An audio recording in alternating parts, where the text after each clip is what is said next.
Hello everyone, this is a short video about a short project.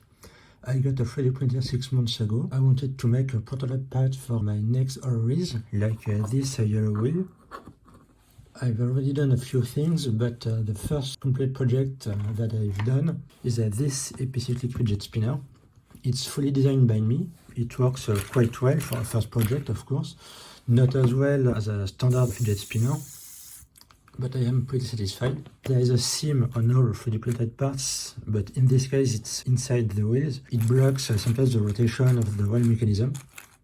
I've added clearances in the model itself, like this drawing of one tooth. The thick line is a vertical profile, but I've removed a certain thickness, a tenth of millimeters, a bit more. The thing is made of easy fill PLA, not a pure PLA. It's made by the company from Futura. It's a very good filament. I love using it. It gives a perfect surface. The fidget spinner uses 5 ball bearings. I should have bought standard ones because this one have plastic seal. It doesn't work as well as just the ball like this fidget spinner. You can see the ball. It's way better for this kind of devices.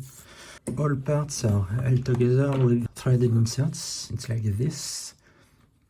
Usually you have to use a special tool, but personally I think it's easier to use a standard screw. You put the insert all the way through the screw.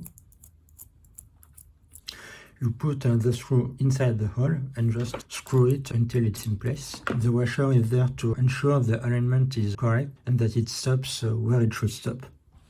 You can find the STL files of this fidget spinner on Thingiverse. I am already working on the next ROE, so please leave a comment. You can visit my Patreon page. Goodbye and see you next time.